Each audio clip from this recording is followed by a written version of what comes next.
All right. Good evening, everyone, and welcome to the Monday, November 6, 2023 Board of Commissioners meeting. I'll call the meeting into order.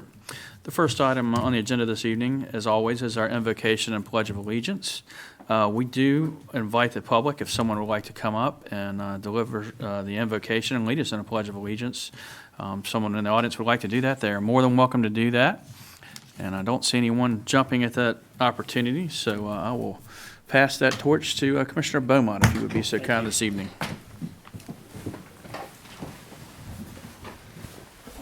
Heavenly Father, thank you for this glorious night, Lord, as we sense the change in the air, Father, with the cooling of temperatures, and yet we still are warmed by today's sun, and even warmer still. Father, what a glorious time to live in Currituck County.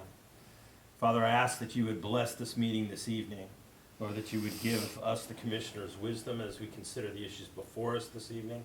Father, I lift up each and every attendee tonight, that they would reach home safely. And Father, I pray that your protection would be upon them. Lord, as we sit and listen and watch the events going on in the world today, Father, Lord, our hearts go out to Israel, Father, and that conflict would be resolved quickly. Lord, I pray that you would give our leaders wisdom as they interact there.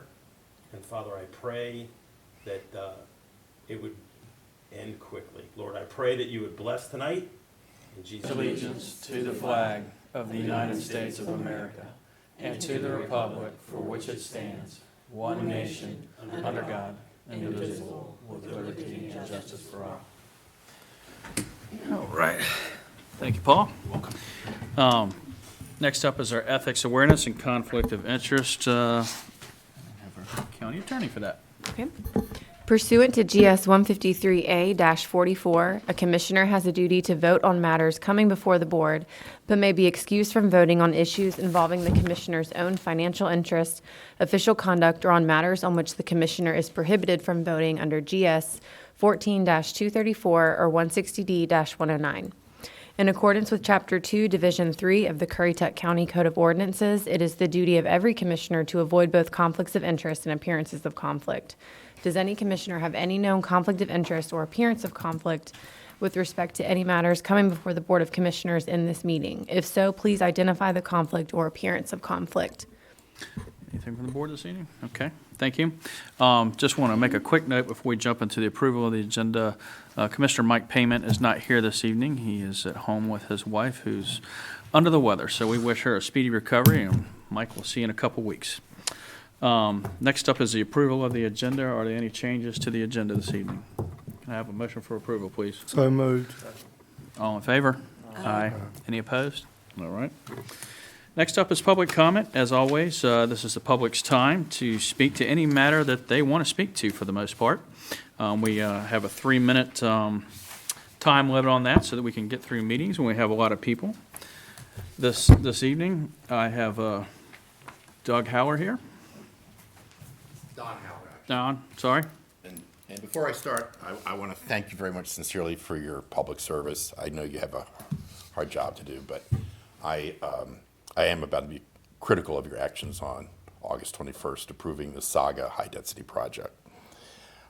My name is Don Haller. My wife Susan and I have owned a home in the Whalehead community of Corolla since 1997, over 26 years. The uncrowded and family-friendly atmosphere of Corolla is the main reason we were attracted to the area. I strongly believe the high-density Saga Hotel project at Herring and Route 12 will irrevocably damage Corolla, both as a safe destination and family-friendly tourism destination. You will see that it is a poisoned chalice if you look with your own eyes rather than through Saga's. The first test for granting a special permit is the most important. It must not endanger the public health or safety. Saga did not meet its burden to demonstrate that the density its permits enable, the space for a 172-room hotel, will not endanger traffic safety. It did not present any traffic impact analysis at the August 21st BOC meeting seeking special use permits. When Saga sought to build a high-density development in Manio that was much smaller than this one, it presented a flawed traffic impact analysis, the credibility of which was destroyed by a traffic safety expert presented by the homeowners. The reasons that Manio Town Council gave in rejecting the Saga project which you can watch on YouTube, complete with ads, focused on the traffic issues the high-density project would create. It should be obvious that the proposed hotel will create traffic congestion at the Herring Street access to Route 12 that provides the ingress and egress. Drivers will be able to bypass that congestion by using Corolla Drive, a residential street in Whalehead, as a through street because it parallels Route 12, and short cross streets connect Corolla Drive to Route 12 both north and south of the Herring intersection. The increased traffic runs an unacceptable risk of converting Corolla Drive and maybe all the Whalehead north-south streets from quiet residential streets they are today to busy through streets endangering the safety of pedestrians, including young children who must cross those streets every day to go to and from the beach in the summer. Saga may say that on August 21st it pointed out that NCDOT will grant a permit for this.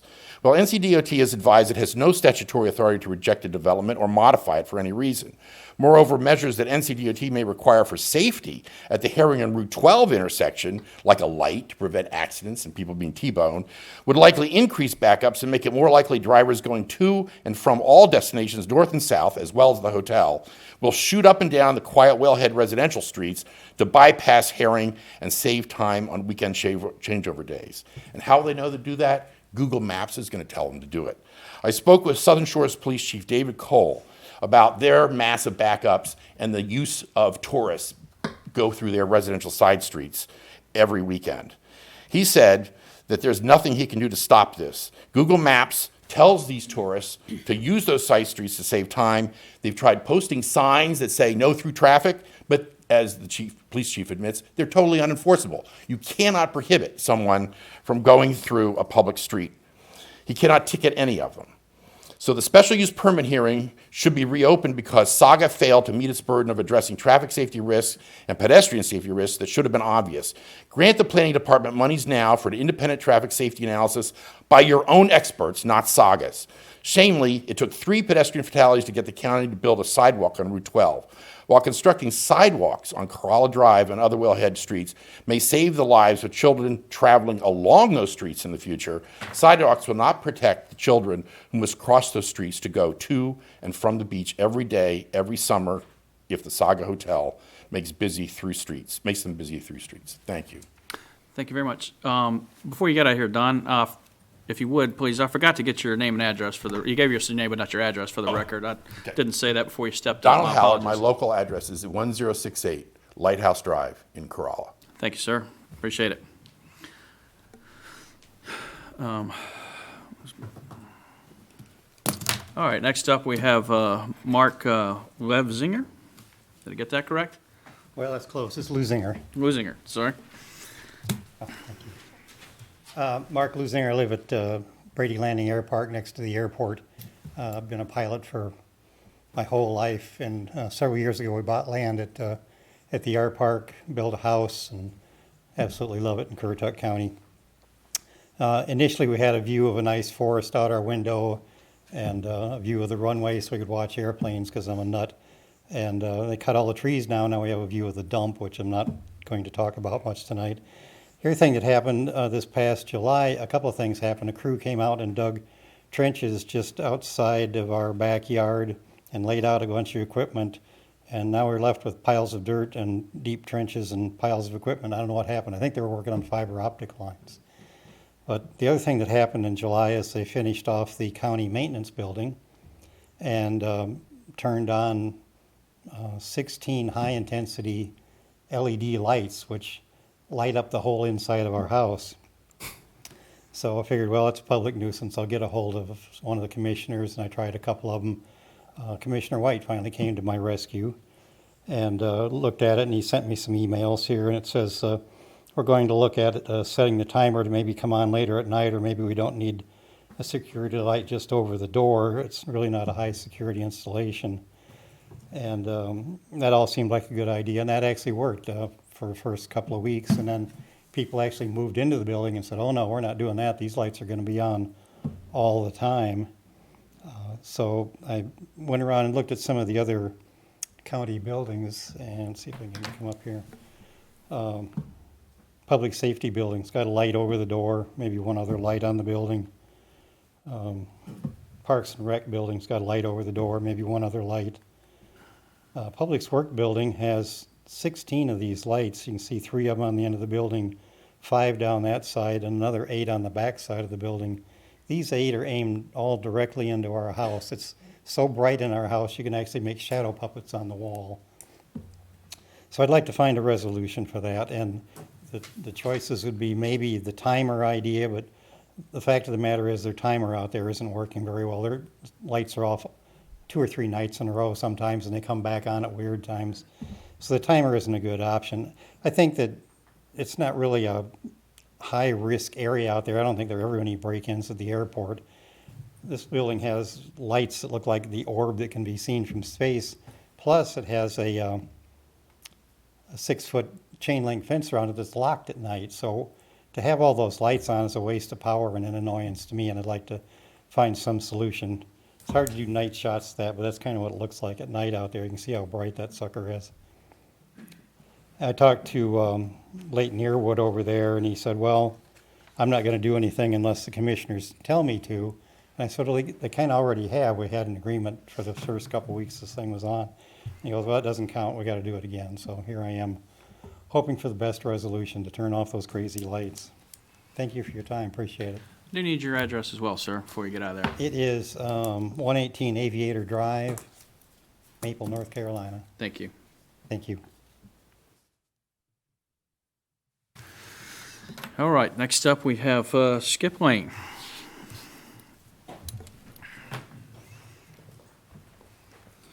First, I'd like to thank you folks for giving us an opportunity to come out and speak.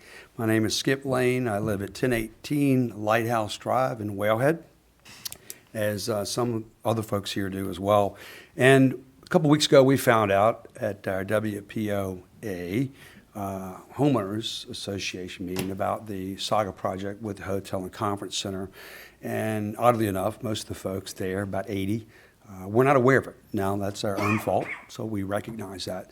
So we're appealing to you guys tonight to really pump the brakes, as I call it, and allow us as we've formed an exploratory committee. We've got about 9 people on it that have been working on this to really look into what else can be done at the Department of Traffic Studies, as my neighbor Don has mentioned as well.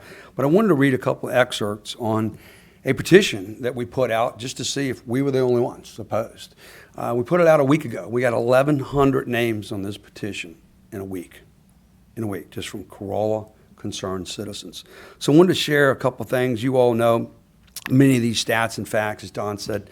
We feel and we are vehemently opposed to this high-density project of a hotel and conference center and the 2 special use permits that were approved back in August of 21.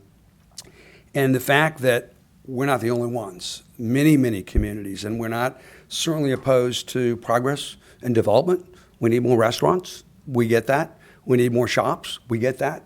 But we feel that, and we've taken a poll, and we're going to be bringing some more facts to the table as well. The residents, as Don had said, along Corolla Drive and Herring Street will duly be impacted because they abut this property. And many of these folks, the vast majority of them, are not even aware of it. So what we're here to do with the Exploratory Committee is really just drive awareness and make the community as a whole aware of this high-density project that we're finding that everyone that we've talked about on this petition so far is vehemently opposed due to many reasons. Safety, number one. The bridge coming. When the bridge does eventually show up, that's only going to compound the traffic issues, which is going to be less than 2/10 of a mile from this hotel, of a 172-room hotel. The bigger problem is where these people can go to the beach. They're going to go right down Herring. So today, I drove right down Whalehead. There are no public parking on Herring. There's none on Barracuda, where my house is next to. So it's very limited public parking for these folks when they get to the beach with their bikes and their golf carts and their scooters and whatever else they're bringing. So not only is there going to be safety, but there's going to be tremendous traffic congestion. But the real concern is at 12 and Herring, and the traffic backup in the rental season is going to be an abomination. And we think, honestly, it's going to be a tremendous safety risk. Not to mention the infrastructure issues. We just are saying, let's pause a little bit because the community clearly is not aware that this is going on. And we anticipate in the next 3 weeks, we'll probably have over 4,000 homeowners and concerned citizens that are vehemently opposed to this project until we can do some more due diligence studies. Thank you for your time. I certainly appreciate it. Good evening. Thank you for coming out this evening.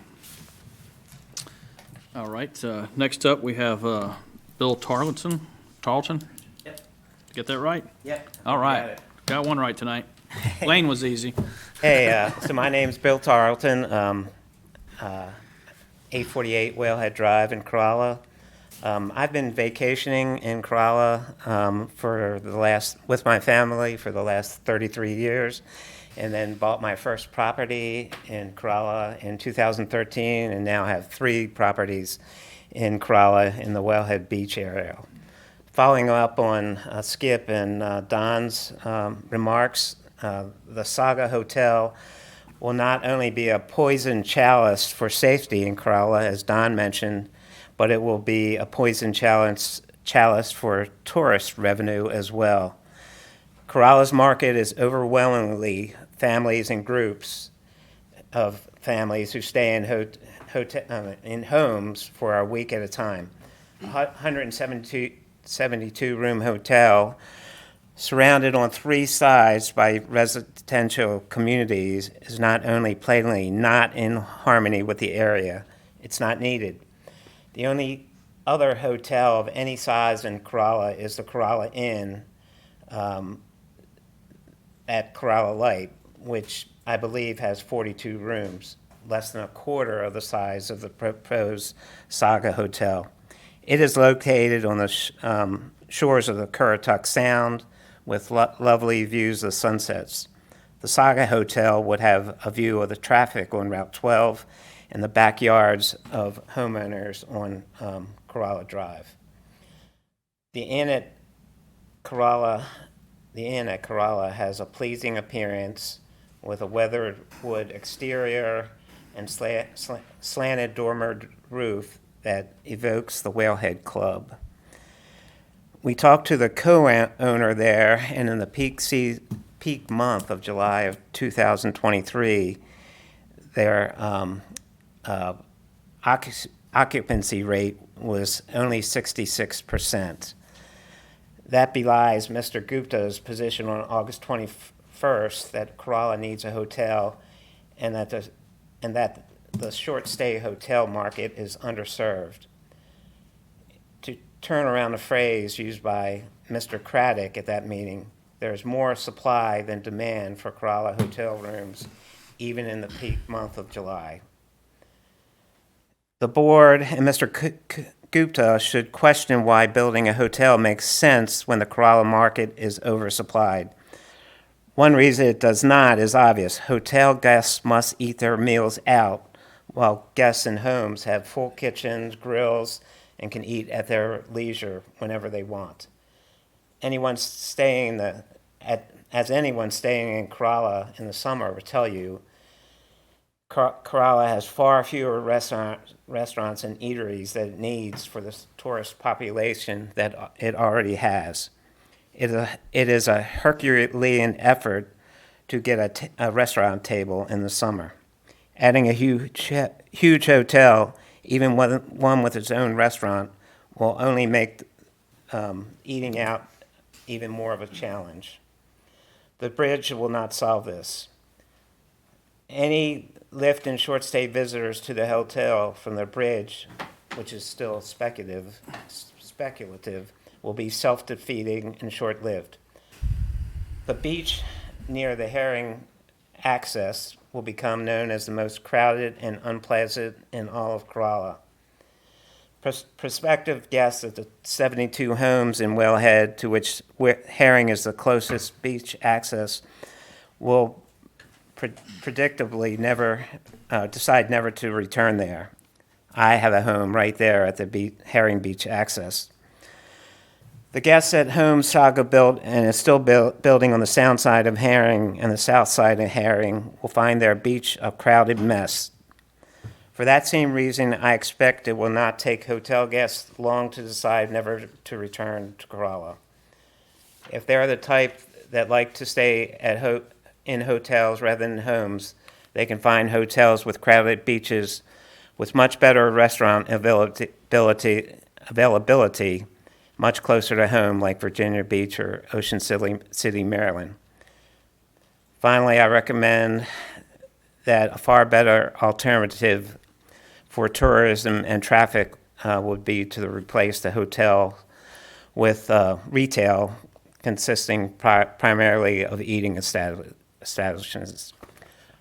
Final 2 words, save Corolla. Thank you. All right, that was all I had signed up this evening. Is there anyone that showed up late that would like to speak this evening? All right, seeing none, then I will close the public comment. And I'll ask the county attorney for a little bit of instruction. Megan, while these people are here and listening, a couple things were brought up. One, giving planning money to hire experts. We don't do that. But I thought maybe you could take a minute to talk about public hearings, how they work. We've talked ad nauseum about it, but this group of people probably hasn't heard how our public hearings work and what they can do if they so choose to become a party to their next. They will have a public hearing in the coming months. So. Right. Well, and I think going back to what was heard August 21st, I don't know when that special use permit was entered, but it can always be appealed. I think by a party with standing. So that would be somebody that would suffer special damages as a result of the effect of the project, or something of that nature. So specifically, just explain the public hearing process, When they came to us, it was for, we redid the, right. It was Plat. approved. They came in Right. to change the plat, basically. This property had previously, if memory serves, had a hotel approved on it as part of the plat, as part of the PUD, the Plan Unit Development for the neighborhood. So this has been in the works for almost 2 decades at this point. The economy put the kibosh on any further activity there. So when they came here, they had to go through that process, and the next process will be coming before this Board of Commissioners again for a special use permit to actually move forward with the project and begin construction of it. And that's, I think, what's important to the people that are here today as they're talking about focus groups, what they can do to get involved, really, because a With that petition's not special going to do use it. It's not permit hearing. admissible. Petitions, they don't do any good. It just says a lot of people agree with Right. you, so they're not admissible to us. So a public hearing, how does the public become involved in that? Yes. Okay, so a special use permit hearing is a quasi judicial hearing, which means that the board hears material, substantial, competent evidence, and then applies that evidence to specific standards in the Unified Development Ordinance. And the rules of evidence do apply. So the rules against hearsay, like out-of-court statements, which usually, like a letter from someone or an email, that would be hearsay. So it's best to have someone come in person to make any kind of statement, and not just any statement. So there's 4 review standards that have to be met, and most of which require expert testimony. So expert testimony is something that involves a technical determination, and you have to show that you're an expert in that field through your experience, education, licenses, expertise, and things of that nature. So a layperson can't just come in and give an opinion on whether traffic is going to be an issue or that there's going to be a harm to public safety. An expert would have to present that evidence. And mainly, anyone can oppose a special use permit as long as they have standing. So that would be, again, somebody that would suffer special damages as a result of the project that's not unique to the entire community. So that would be one hurdle. You'd have to show that you have standing. But these special use permit hearings, I mean, they can be opposed, and it's not just the board just accepts whatever's presented, and it has to be material, substantial, and competent evidence. Okay, thank you. So in other words, if you guys need to have an attorney. At the end of the day, you need to get a local attorney involved. If you own a home in very close proximity to this, you can probably prove standing to become involved. As an HOA or the Whalehead Property Owners Association can do some fundraising within the community to pay for this. As was mentioned by one of the individuals that came up, Stephen Currituck came and spoke before us. He's a certified appraiser. He has appraised thousands and thousands of properties. When he offers an opinion, it is based on a lot of cumulative data that he puts together to do that. If you want to hire a traffic engineer, for instance, to do analysis and say, okay, this hotel is going to generate X amount of traffic in and out, this community will generate X amount of traffic in and out, those kind of things you can apply to counter the evidence that is brought in by the applicant, in this case, what would be Saga. You can also cross-examine their witnesses that they have brought forward. They're experts. You can cross-examine them if you have an attorney to do so. Likewise, however, if you bring an expert witness that has a different opinion, they open themselves up to cross-examination. So it is very much a trial with 7 judges, for lack of a better description, that we sit through. We've had communities get together before and band together and stop developments. And that's basically what it takes to do that. And it's not based on personal feelings or opinions. And, that we don't need more hotels. Well, that's not necessarily true. Or that the traffic's going to be bad. Well, we don't really know that. We have to have someone tell us that the traffic's going to be bad, or that there is a public safety. Public safety is going to be the biggest thing, that we can't provide water, sewer. We can't provide fire, EMS protection. They're not just that they're going to flood us because I'm their neighbor. Why would they flood you? You just have to do a stormwater plan or pick apart their own stormwater plan to prove that they have not met that burden and retaining their stormwater on site.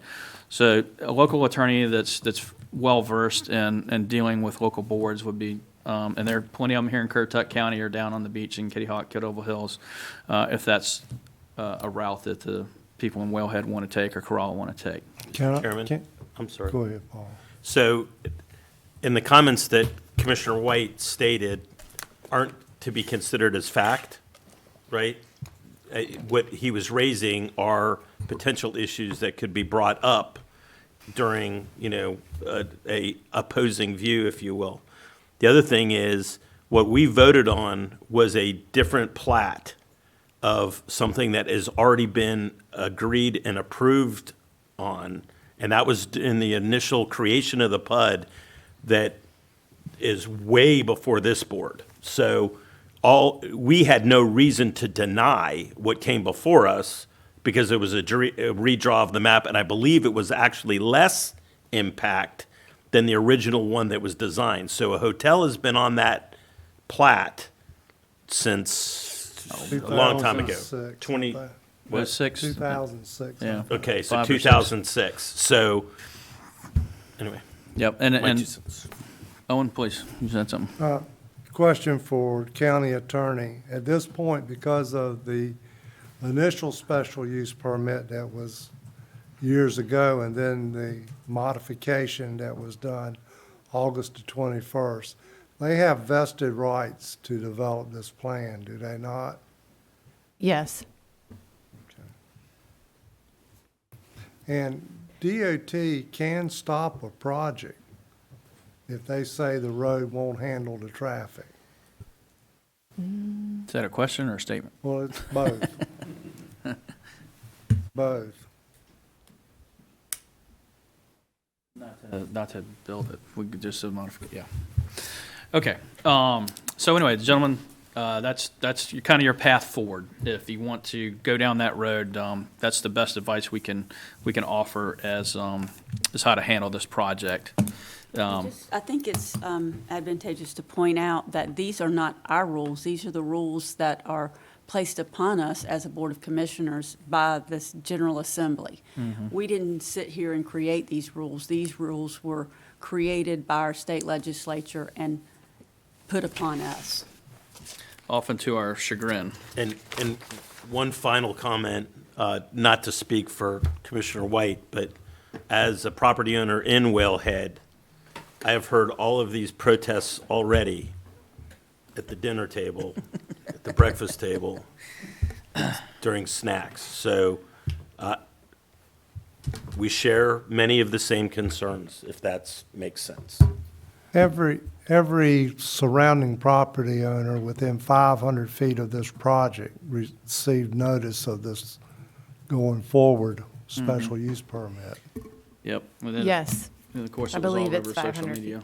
So, all right, moving on this evening. Next up, well, we've already gone through about half the commissioner's report, I think, at this point, but I'll start over to my left this evening.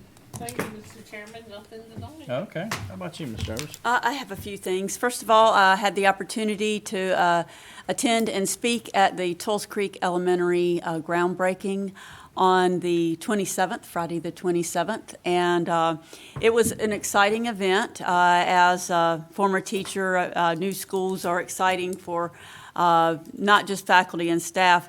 And probably the most exciting thing that happened at that event was a future kindergartner, we'll say his name was Thomas. He and his family were there, and he was invited to help us with the shovel ceremony. And it was so exciting to see the future right there at that site. And it is an exciting day as this represents our promise to prepare the next group of citizens to lead this county. Also, on the 28th of November, it is Giving Tuesday, and I had the opportunity to sit down with DJ Kafezi this afternoon of the local YMCA, and it is very exciting all that they have going on at the Y, from the food pantry, and of course all of the programs that they put on. They also did scholarships this summer, just a great job with helping the youth. They have a teen focus group that is going to be focusing in the next year on teens' mental health, and it's just a great, exciting time for the Y. And he did want me to pass along, if you were thinking about giving on Giving Tuesday, to remember the Y. And he told me specifically that every dollar donated has a matching donor. So every dollar will be matched dollar for dollar, and that will allow us to continue the great things going on at the Y. And finally, I do want to thank all the citizens that have reached out about this project. We have heard and read some of the same emails over and over, but some have personally reached out and personally voiced their opposition. And I always say, as a retired civics teacher, that's how communities work, and that's how information becomes positive momentum. And although we may not always agree, and although we aren't all going to get our way, half the population will be happy, half will be angry. But it is important to voice your concerns, and I appreciate everyone who has reached out to me. Thank you. Thank you.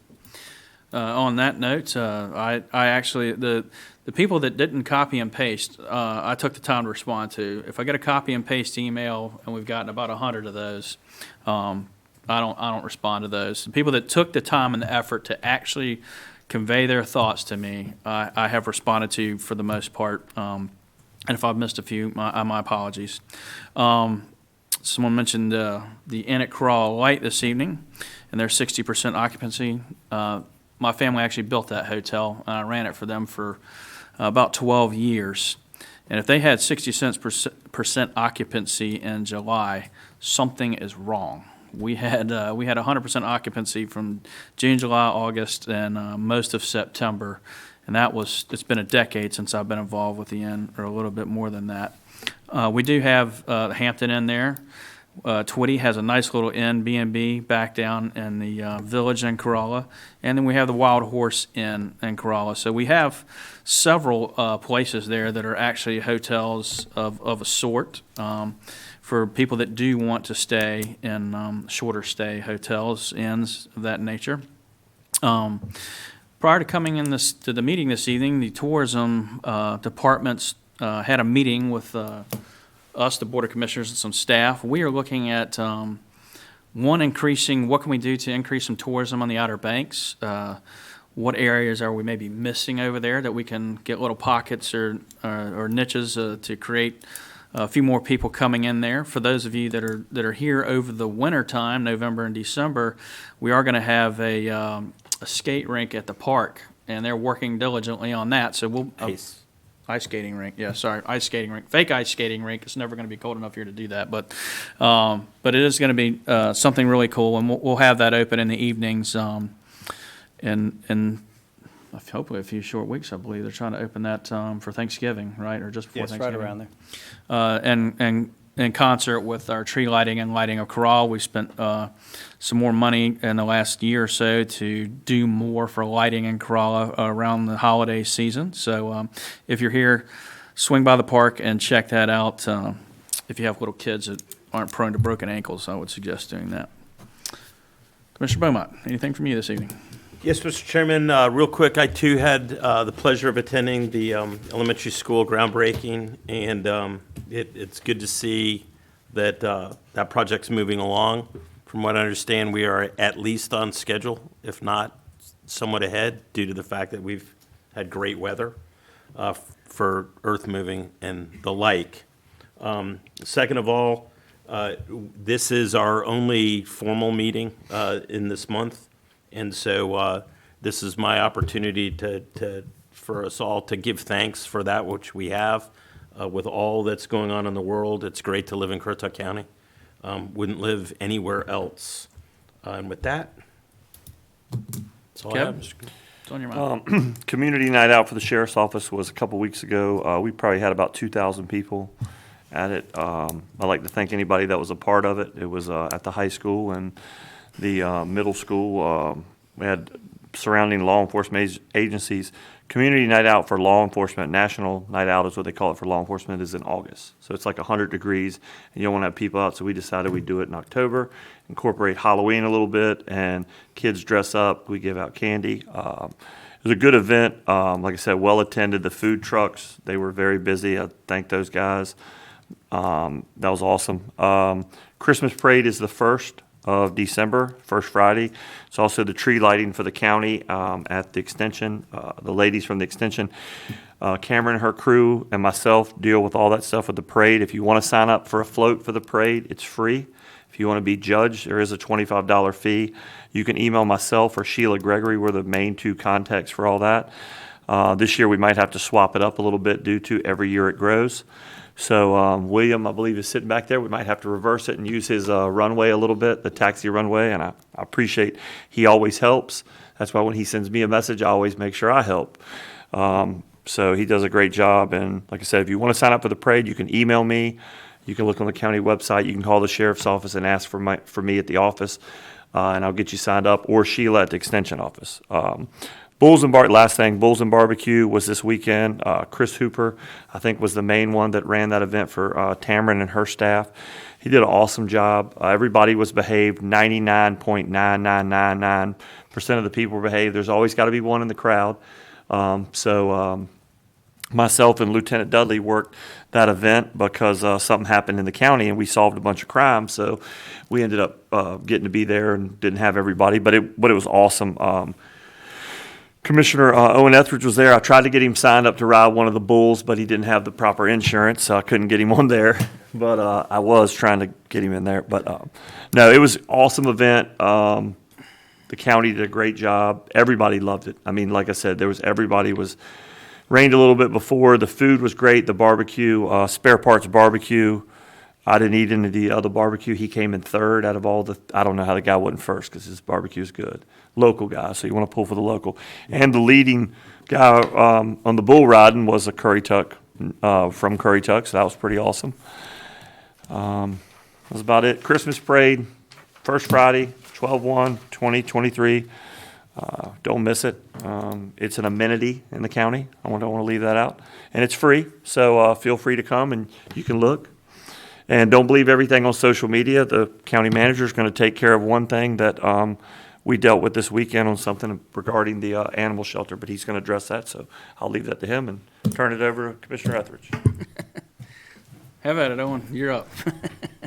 Well, I had a 30-minute diatribe on the animal shelter, but I let the county manager take it tonight. All right. But I attended the National Night Out, and it was fun watching all the small kids run around the parking lot as they were all dressed up, and the various law enforcement agencies that were there supporting the Currituck County Sheriff's Department, Kill Devil Hills and Duck and Camden County. It was great seeing everybody working together to put on this event.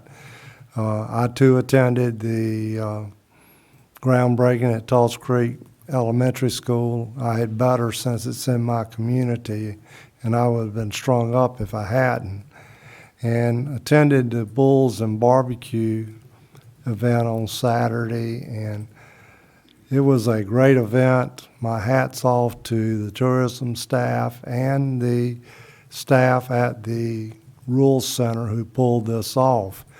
And on a side note, my wife came home this morning and told me that Kevin had her going because he told her that I had ridden a bull. And she said, "Oh, God, I'll hear him complain for a week now." Yeah, they wouldn't sign him up. I tried. Thank you, Mr. Chairman. Thank you, sir.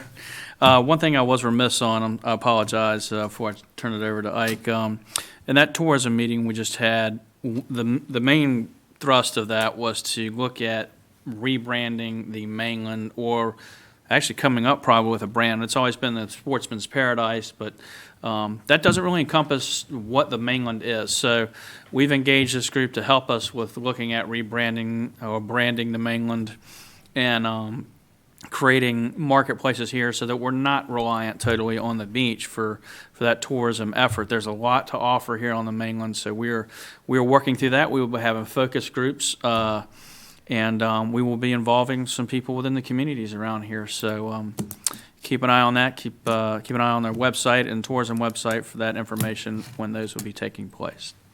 That, Mike? Thanks, Mr. Chairman. When the Board of Commissioners adopted your current fiscal year budget, you also adopted financial policies. One of those policies requires that the county will annually submit its audit to the Government Finance Officers Association certification of achievement for excellence in financial reporting program. As we've done in the past and in compliance with that policy, our audit was submitted to the Government Finance Officers Association, and for the 17th out of 18 years, we were awarded. Our finance office should be congratulated for receiving the award of excellence for reporting in the county's audit. And so our team here continues its excellence in auditing standards and financial reporting within our audit, and they should be congratulated. Secondly, we closed on the financing for the Tulse Creek Elementary School project last Wednesday. We were the bond sold for a true interest cost to the county of 4.0195%. I reported you at the last meeting that pre-sale we thought we would be under 4%. We're just over. So in comparison to an expectation of up to 9%, we did very well. These bonds will be for a term of 15 years. They may be refinanced after the first 10 years, but again, a very attractive rate that we may not find that to be necessary. Lastly, as mentioned by some commissioners, I learned this morning that there was some false claim that had been made over the weekend on a Facebook posting that any donations that are made to the animal shelter or designated for the animal shelter are not used by the county for that reason. The county just spends those funds for whatever purpose it wants to spend those funds. That is not the truth. The donations to the animal shelter, or to the county for that matter, or for any other county agency or department that are designated for a specific purpose, they do go into the county's general fund, but they must be and are used for that specifically designated purpose. So that is a false claim that was passed around evidently on Facebook somewhere this weekend. Commissioner Owen Etheridge also mentioned to me this afternoon that there was maybe some claim or someone upset that the county would accept donations of animal food at the animal shelter. And of course, my response to that is, well, why wouldn't we accept donations or gifts from people who, out of the goodness of their heart, want to help facilitate the feeding of animals that are in our care. What that does is it reduces the cost of the Currituck County taxpayer for the county to buy food to feed those animals. So we appreciate those donations and any others that folks want to give to the animal shelter, and again, can assure the public that donations are and must be used for the specific designation. That's all I have, Mr. Chairman. Thank you. Megan, would you like to hold another class or pontificate on any other subject this evening? Just one thing I'll mention. I think it was whenever October 25th was. I went up to Richmond and the oral arguments were heard in front of the Fourth Circuit Court of Appeals regarding one of our cases. We had outside counsel presenting that argument. They did a wonderful job. So it was a good experience. We're just awaiting the decision, which will probably be a while. Okay, thank you. All right, next up is administrative reports. And the item under that agenda tonight is a financial summary presentation from our finance department. Hey, we get to praise you in person. I want to kind of introduce this by way again of saying another one of the policies that this board adopted was that the county staff would provide monthly interim financial statements to the Board of Commissioners. That has not been done regularly. We felt like that was critical. We found out during our bond rating process that indeed this was something that the bond rating agencies fixed onto, and I think it helped us out with our very strong bond rating that we have this particular policy among others. And so I asked the finance team and Karen to come forward and to present to the board what is before you, but what you will be receiving, and to help walk through it so you understand exactly what it is that you will be seeing going forward on a monthly basis. Karen? Great, thank you, sir. Thanks for having us. Sandra, the finance director, is in the audience. She is graciously allowing me to do this report today. But if any questions come up or you want to add, please feel free to do that. Again, I'm Karen Kraus, the assistant finance director. Happy to be in front of you all.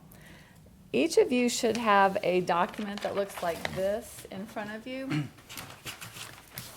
We were very careful to make sure we could get things as big as possible for those of us with older eyes. So I am part of that group, and I appreciate that that we could get it at least this big, and we work towards that every time. So thanks, Ike, for kind of giving us the background of why we're here tonight. Basically, we promised to give you all financial reporting as you deem necessary with the adoption of that policy.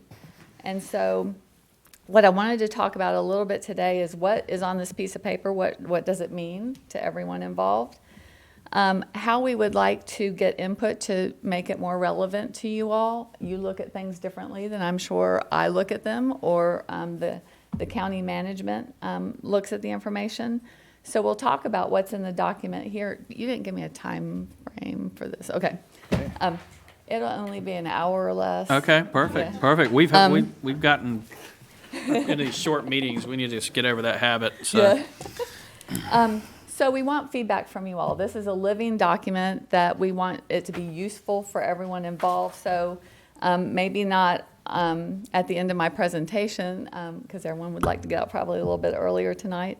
But if you have any requests, please let us know, because we want this to be relevant again to you all.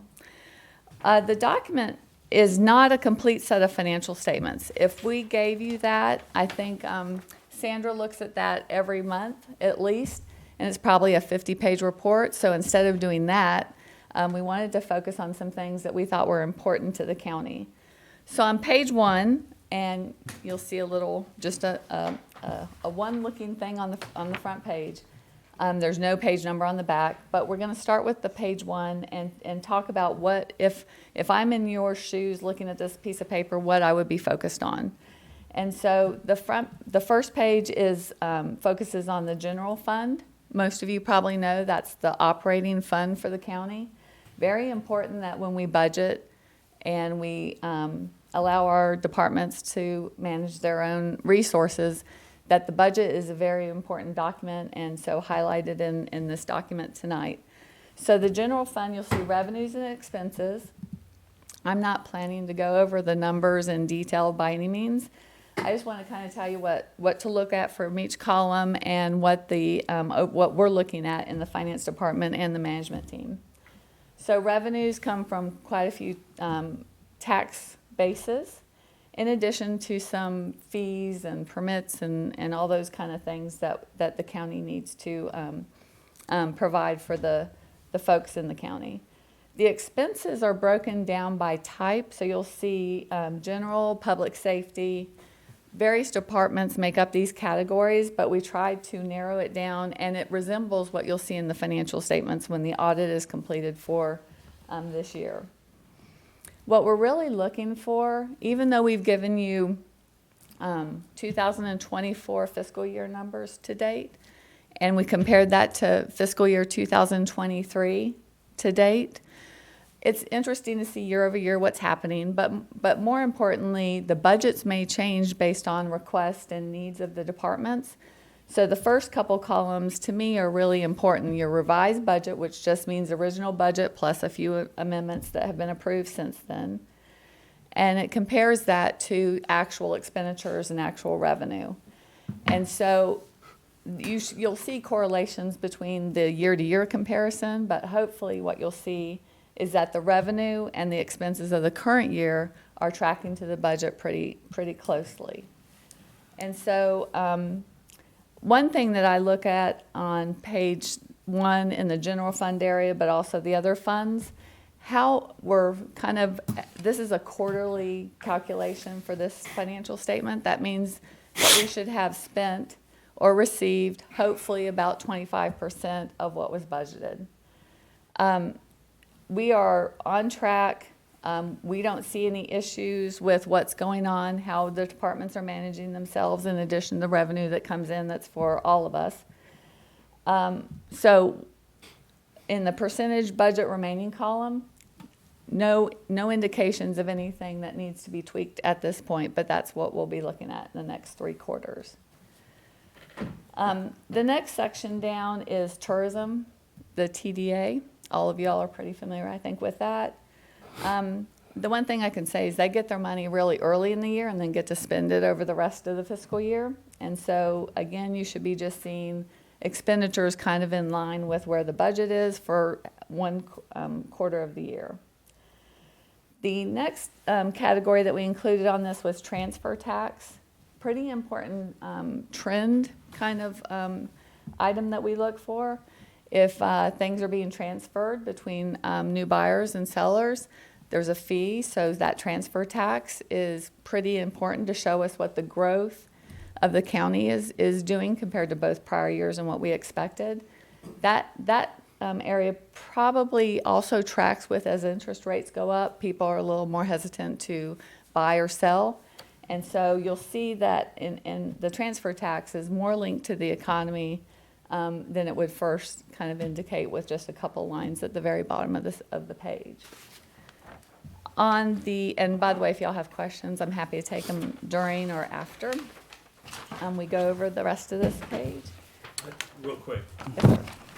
So following on that statement, when we look at the revised budget for '23 on transfer tax compared to the revenue in '24's budget, it's a fairly significant increase. I noticed that too. So I think there's a couple things driving it, not the least of which there's how the housing value has gone up. And, even though the interest rates are there, I still see Wrong. it's going in the opposite direction with, So do you guys kind of track what neighborhoods, for instance, are, like, we don't really have much housing stock right now. There's not a lot of new homes. Foss is only real development, right, neighborhood under development right now for the most part. It's hodgepodge stuff. When you come up with the land transfer tax, that's between the beach and new development on the mainland. I guess Right. how do you reconcile going from 5.7 to 7.4 from 23 to 24? that's 1.6 increase. Yeah. Well, I think it's looking at, historical factors, some of the economic factors that we're anticipating, and some of what I'm sure you all have read in the press. Although interest rates have been going up, it doesn't seem really to a great extent to be slowing down the sales of property or people's willingness to buy. We've been hearing anecdotally folks saying, and it's been reported in the press, well, we're just going to go ahead and buy, and we'll wait for a lowering of interest rates, and we refinance. So folks seem to still be going forward. It's also, interesting to note that a budget remaining for this fiscal year in transfer tax, again, it looks like for the quarter, we're pretty much right on target at just over 25% of occupancy tax estimated has been collected. Would it be possible to break it down mainland versus the beach, I think so we can see that? I don't know. I'm not sure. We have to talk to Yeah, tax talk department to and see if Trace. we can follow that, And then the other thing that I think's worth bringing out is that when the discussion on impact fees versus transfer tax according to the legislature, we'll get one or the other. You're not going to get both. This, I believe, far exceeds what the estimated impact fees might be on an annual basis. So I think this is, it's important for folks to understand, that's almost $7.5 million in transfer tax. And then this is revenue that keeps on giving. Impact fee generally be a one-time hit, and that's it. That's why this is Right. we love when you sell your house and upgrade. Okay. Thank you. On the back page of the document, and again, we were trying to keep with 2 pages just so you didn't have a lot to go through. We can always add more details as necessary, and we've written down the recommendations tonight. Enterprise funds. So enterprise are those funds that operate similar to a business. We provide water and sewer, and folks pay us to do that service. And so again, same thing with the other page. Per entity, there's a budget and an actual, and then a comparison to the prior year. What I could say there is I know there's a lot of activity going on right now. We were able to increase our fees in some of these areas, and also make sure that we're capturing all the revenue that we should have as the county develops property and those kind of things. So in the enterprise funds, we look at those. They are not in this presentation, but when you compare them to the audit, when you see that, there's they're operated exactly like a for-profit kind of enterprise as far as the financials include depreciation expense and receivables and those kind of things that you normally don't see internally during the year. But again, there were some variances and some explanation of those variances. We did not find anything that was cause for concern, and we're just looking forward to some of the projects to even make our utilities more efficient and effective for everyone. Any questions, comments, or an immediate reaction to the information we're providing? Is this helpful to hear? Well, people are looking at, well, we're talking about this, one of the things the board adopted within the last couple of years is looking at our rates for these things and incremental increases annually, like mainland water, for instance, and sewer. Just a note to people, you're gonna keep seeing increases as we basically need to get to revenue neutral on this stuff. We're kind of underwater on, is that a correct statement? Well, for example, the ocean sands, water and sewer revenue, we determined that the rates were not keeping up with actual operational costs, nor was debt service being paid for through the rates. So we made that modification in the sewer base rate this year, and it's going to take another probably another big leap to get where it should be. But Right. like you say, we'll be rolling forward with some increases to get to the point that the systems are paying for themselves. Right, so I just wanted to point that out to people that saw that. As we've worked through this, we've been left with no choice but to do that. Otherwise, we're taking taxpayer money from somewhere else to prop these things up, and that's that's not fair to a taxpayer on the south end of the county to pay for the north end of the county's water or sewer bill or whatever that may be. So please take your time looking at it after tonight. Let us know if you want to see anything added, if you like to see the numbers presented, information presented in a different way, and we'll certainly do that because we want to meet your financial policy that every month you'll be getting a financial statement. Great. Thank you very much. One last thing I'd like to say. Okay. Gov deal's important to anyone in here today. We have worked tirelessly for the last couple days, we wanted to come and tell you a very high number of what was in auction up in Gov deals. For those of you that the terminology may not be familiar, when you surplus equipment, vehicles, those kind of things, you put it up online through Gov deals, and there's an auction process. So as of today, I would have loved to have a bigger number for you, but we'll have that next meeting. We have about 40 items in Gov deals that we're working on that aren't active yet. We're trying to get all the information, but 9 have been submitted over the weekend and today. So we are hearing that that's important, and we're trying to clean up the areas where those kind of stay, and we will not quit working until we have all of them in the system working, and we can hopefully just address one-on-one after this point going forward. We've also recognized that the county departments, when they get to the point of needing to surplus equipment or motor vehicles, have not had a laid out step-by-step process of what is expected when they get to the point of wanting to retire some of their assets. And so rather than leaving the burden solely upon the finance department, as it has been, to have to go around and figure out where the assets are, the status of the assets, pictures, things of that nature that might be necessary to help facilitate the sale, we're going to be giving the departments going forward instruction on what they need to prepare as a package when they're ready to dispose of an asset. Great. Well, I know that'll make Kevin happy. Good. It's his baby. It'll clear some parking lots out. Will. Great. Well, thank you very Thank much you. for that. I appreciate your time this evening, and keep up the good work. Thank y'all. All right. Next up this evening is new business. We have an ordinance amendment, Section 3-66, naming potentially dangerous dogs appellate board, and we've heard this before.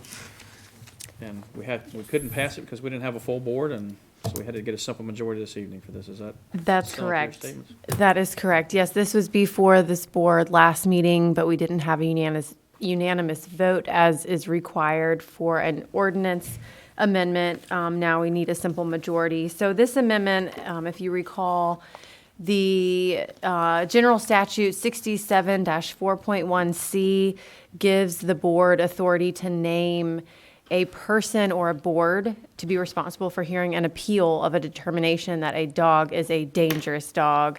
The effect of that determination is specific requirements. The dog has to be restrained in various ways in various situations, and that can be appealed to a board. Currently, our ordinance says, I believe, Currituck County Board of Health, and that's just not working. So this names a panel of 3 members of the Currituck County Animal Services and Control Advisory Board that were not involved in the initial determination that the dog has been deemed dangerous. And also it clarifies that the hearing before that appellate board is a quasi-judicial hearing. Okay, thank you. Comments, questions from the board? I have a motion for this then, please. Move for approval. Thank you. Any discussion? All in favor? Aye. Any opposed? Thank you. Second item under new business this evening is another ordinance amendment, Section 10-64, the beach parking violation fee. Yes, again, this is on for a second reading as well. This amends the user permit system ordinance in that it makes it unlawful for anyone to sell, convey, or lease to another individual who didn't receive the permit lawfully pursuant to this section, because we've been having some issues with that, as well as increasing the fine for violation of the parking from $75 to $100. Thank you. Any comments from the board? Can I have a motion, please? So moved. Thank you. Do we have a second? Second. Paul? It's been a while since he's got a second. Any further discussion? All in favor? Aye. Any opposed? All right, none. The next agenda item this evening. Next up is a sole source resolution in consideration of approval of Motorola contract microwave system replacement. Yes, so pursuant to North Carolina General Statute 143-129E6, the local government can purchase equipment, apparatus supplies, when standardization or compatibility is an overriding consideration. This resolution is for a 5-site microwave system for public safety radio system built and installed by Motorola. It has reached its end of life and needs to be upgraded. Okay, thank you. Any comments, questions, Paul? Move for approval. Thank you. First, any discussion? All in favor? Aye. Any opposed? All right, next up, we have a recommendation of a bid award for the Whalehead subdivision walkovers, Phase 3 of that. Yes, Mr. Chairman, Phase 3 of the Wellhead subdivision walkover is constituted of Bonito, of Sturgeon, and Marlin public beach access ways. After the original bid, there were less than 3 bidders as statutorily required. The project was rebid, at which time we just had 2 bidders. One of those bidders was disqualified for failure to complete the bid documents in the manner instructed and required. And so that leaves W.M. Dunn Construction LLC with a bid of $1,009,400. This is the same contractor that has completed the last round of dune walkovers. Staff recommends and requests that the board award the contract to W.M. Dunn. And unlike last time, they're going to be done before the summer. We- Well, we- that's not really their fault, but there was a lot of delays We last certainly time. hope so, if we're going to get them a notice to proceed and get them underway. Okay. Have they replaced that final section of railing on Coral? I do not, do you know? It has been replaced. Okay. Great. All right, can I have a motion for approval? Move please? for approval. Thank you. Kevin, you seconding? Second. Okay, thank you. All in favor? Aye. Any opposed? All right. Next up, we have board appointments. First item is a planning board, Miss Juanita Kraus. Owen, that's yours. I'd like to reappoint Juanita Kraus for her 3rd term, final term. Thank you. You have a second? Second. Selena's going to second. All in favor? Aye. All right, next up, we have Mr. David Dahl as a 3rd term. Just kidding. Appoint David, for a 3rd term on the planning board. Thank you. We have a second? Second. Paul, second. All in favor? Aye. All right. Push it just on this side. Tourism Advisory Board is up next. I have Mr. Ken Langford, who was filling out a term by a vacated seat, and so he will be moving into his first 4 term. I'll move for him to continue on that board. Second. Selena or Kitty, your choice. All in favor? Aye. All right, next up, we have Damian Dondero, who's in the same boat. Commissioner Jarvis. Yes, I move to approve him for his first full term. He was also filling an unexpired term, so I move for him to be approved. Thank you. Second. Second. All in favor? Aye. Aye. All right, lastly, we have Miss Janice Farr for her second 23rd term, probably. Mr. Etheridge, that one's yours as well. Yeah, this is her first actual term because she was appointed to fill out a term, and Right. I'd like to appoint Janice Farr. Thank you. I'll second that, and all in favor? Aye. All right, next up, the consent agenda. Paul, I believe you wanted to pull something out of the agenda this evening. Yes, Mr. Chairman, I would like to pull out the budget amendment for the school system, specifically with school construction fund. And that's all the, Okay. Well, let's tackle that one while we're, yes. Is that the lottery one? Which one? No, this one does not state lottery unless I missed it. Project ordinance school, which? But Sandra, you want to come speak to that, please? The big one is when you did the budget this year, there was 3-point-something million of county-funded construction. That big, long list is the county-funded construction part. The other one, that's lottery funds, you approved the projects at the last meeting. They bid out the projects, they came in over budget, and that's what those two smaller ones are. So, Mr. Chairman, to me, they're not out of money yet. I mean, I guess my question is, from a capital perspective, is there any need to authorize more funding going for capital projects until we get closer to the end of the fiscal year? Okay. They have a fund balance, they have, I mean, there's a lot of things that they can tap into. This is not additional monies. This was this is the 3.85 million that was appropriated during the budget. Okay, so when it says increase by 35,008, that's not accurate? The construction fund is being increased, but the money is not new money. So it's just shuffling? Yes. Okay, Yeah, we do the project ordinance that's fine. as the project is appropriated, so that if they come in at a higher rate than, or a lower rate than they had initially proposed 6 months ago, we don't have to go back and forth. Okay, do we ever get a reconciliation after the project to determine whether or not all of the funds that the board approves are actually spent? All of the funds stay with us. We pay the bills. Got it, okay.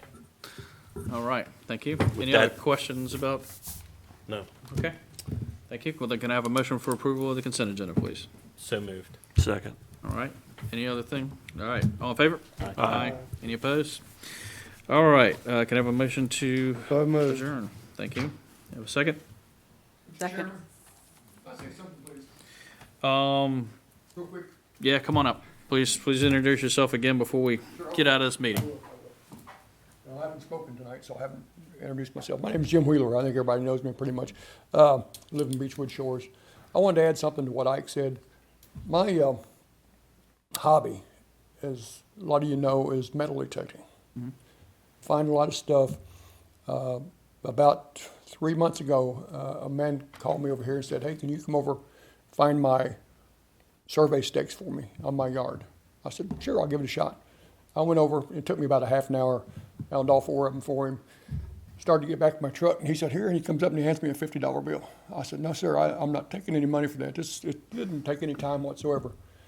He said, "Well, do something with it, contribute it to somebody." I said, "Okay, I'm going to give it to the animal shelter." And that's going back to what you said. I took it over to the animal shelter, and they said, "We really don't want to take your money." I went, "Well, can't you buy some dog food, cat food, whatever?" They said, "Why don't you go up and take it to the vet in Moyock?" I said, "Okay, do y'all deal with the vet at Moyock?" Yes, we do. I said, "All right, no problem." So I took up the $50 bill and donated it gave it to the vet in Moyock to put it on the animal shelter's bill. And I just wanted to throw that out there because people can do that if they want to contribute money. They can pay it on the vet bills also. Oh, that's a good idea. All right. Thank you. Thank you, Jim. Appreciate that. And Jim always finds the good stuff. When you take Joey with you, he finds nothing. All right, we have a motion and a second. All in favor? Aye. All right, at this time, I will open the special meeting of the Tourism Development Authority. We have some tourism, two things on the budget, if memory serves, from this morning. Get in there. We have $109,000 for construction of the walkover, and just moving some money around for other stuff. So I'll move to approve the budget amendments. Second. Thank you. Any discussion from the board? All in favor? Aye. Can I have a motion to adjourn, please? Thank you. All in favor? Aye. All right. Thank you all for a good meeting.